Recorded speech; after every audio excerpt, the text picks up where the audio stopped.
we're now.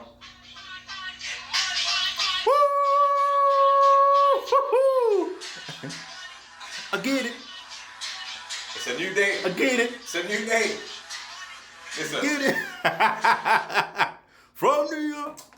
As you know, as a Newcastle fan, it hasn't been the ease of rights. Yeah? I've seen a lot from... I thought heartache was giving away a 12-point lead to Manchester United. Yeah? Back in 96, 97. And then losing back-to-back FA Cup finals.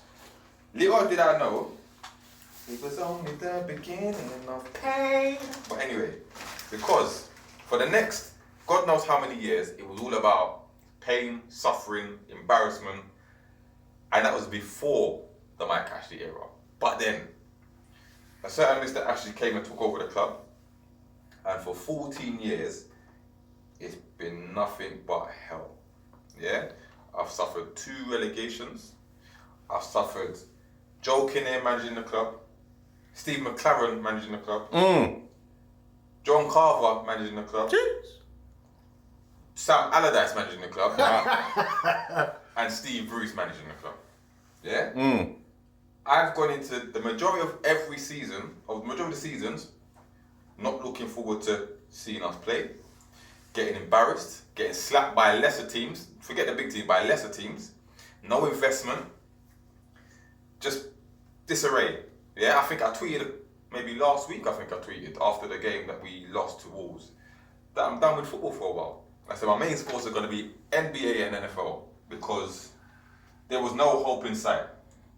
And every Newcastle fan can understand where I'm coming from. When you go into a season, knowing that you're going to lose more games than you win, knowing that you're going to get approximately 10 wins, and you can't watch Match of the Day on a regular basis, you can't get involved in football debate because you're just the butt of all jokes. Yeah, the football is dire, pure dross. Like every time Newcastle's on the news, it's to do with embarrassment, ridicule, or just foolishness. Yeah, we got hope of a takeover a couple years ago, and then that fell flat. And then for most of us, we just thought it wasn't going to happen. So it was a complete surprise to me on Wednesday, I think it was, when I jumped onto it late and I saw all this talk about the piracy issue in Saudi Arabia and the separation issue has been sorted, which means that the takeover could happen. And I didn't want to believe it because I thought we've been there before. Yeah. Full storms, last minute. As a Newcastle fan, you're used to it. You know, build up your hope and then last minute, you know, it gets pulled from you. So then I just kept checking Twitter now and again, and it seemed to be taking place. So the ball started to roll and that. So even on Thursday or Wednesday, they said, oh, they could announce it today, on that day, later that day, and then they didn't. I thought, if they don't announce it on Thursday, it's not happening. And then lo and behold, we got the news, the official news, that the takeover was complete.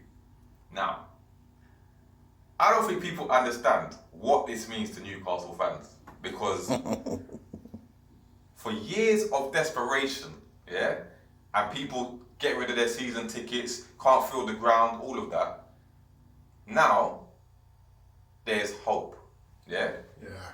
There's hope. And we're not to say we're going to dominate world sport, you know, the footballing world for years to come. So that's not what Newcastle fans are really celebrating. They're celebrating the fact that Mike Ashley is out of the club and Steve Bruce should be next. Yeah? As far as it's out, that man has to go. Now, his reign of terror is over, so that's the main reason why we're celebrating. Yeah?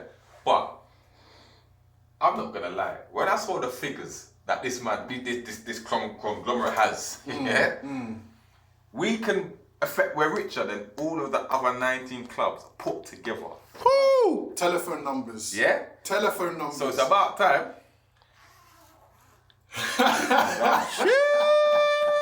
I knew it'd come out now sooner rather than later. Loud and proud. Yeah? This will be worn. I'm gonna get the new one. Listen.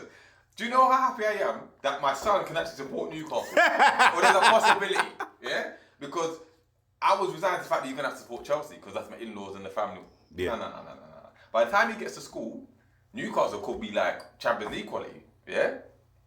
Could be even title contenders, we don't know. You know what makes me laugh with the unveiling of the Newcastle share? Just look at this Wonga. Yeah, even Wonga, I don't care. Wonga. That's what it's all about now, isn't it? Wonga. That's it. Yeah?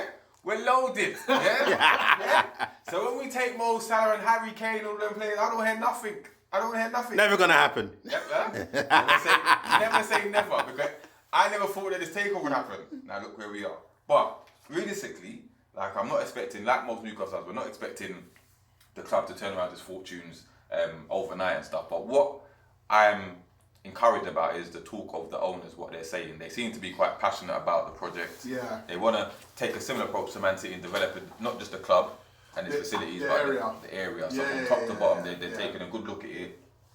And they're not going to just throw money at the problem. They're going to take a gradual approach to it and see where we go. And they want to be winning the Premier League title within 5 to 10 years, which is fine by me, because for me personally, the priority is staying in the Premier League this year, making a few additions in January.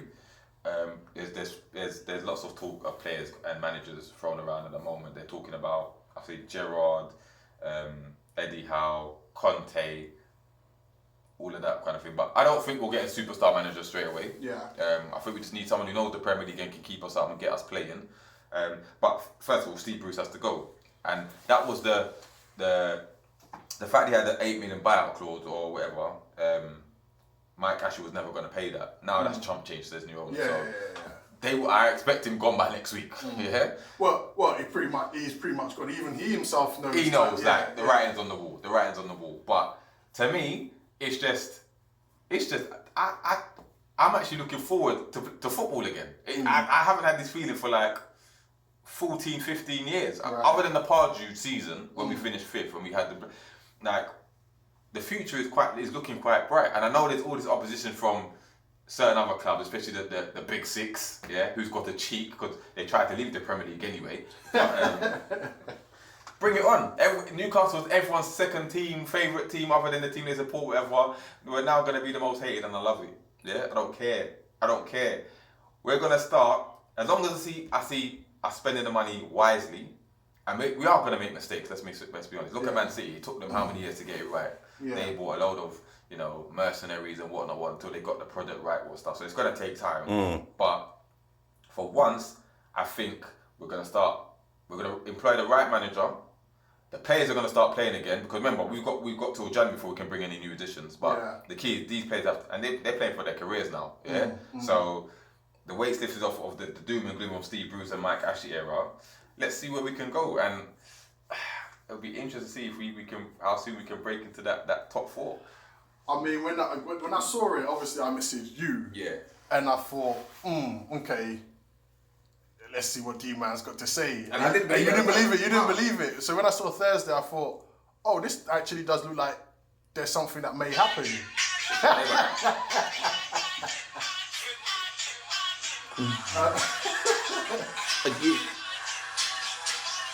I did. Oh, Around the Prem. I could have sworn I saw you up in Newcastle when. Listen, I went to get in my car and take that. If it wasn't for this petrol crisis, I'd have been there. I would have been there. But best believe I'm going to St. James's Park on a regular. Even if I can't get in, I'll be outside the group. Listen, it's going to be a party. Yeah. No. It's good because I know on TV they did a special between Newcastle and Leeds. So they interviewed fans and what have you, and it was just, forget that there was even a game. All the pre-match build-up was how the ownership and this, that, the other, and the fans were just disheartened and what have you.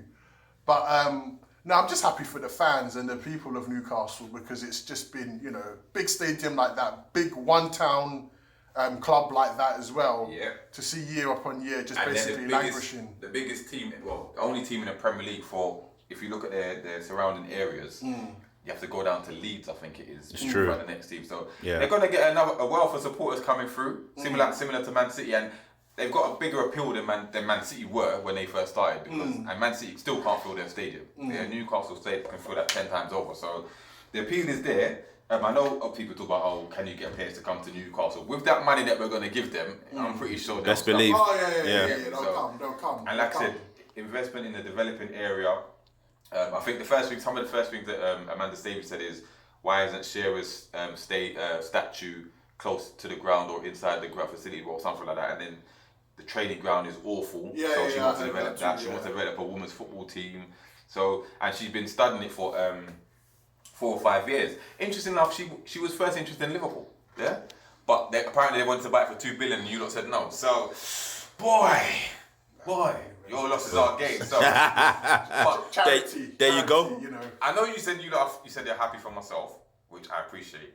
But from a competitive standpoint, what's your views on it? I'll quickly speak on this before Big Sam. For me, I think it's good for the Premier League from a competition point of view. As a Liverpool fan, I'm not particularly, it's no different to what is already there.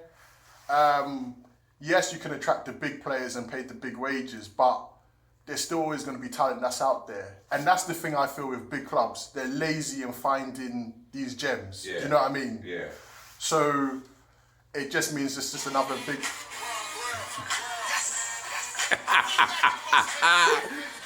Rinse it.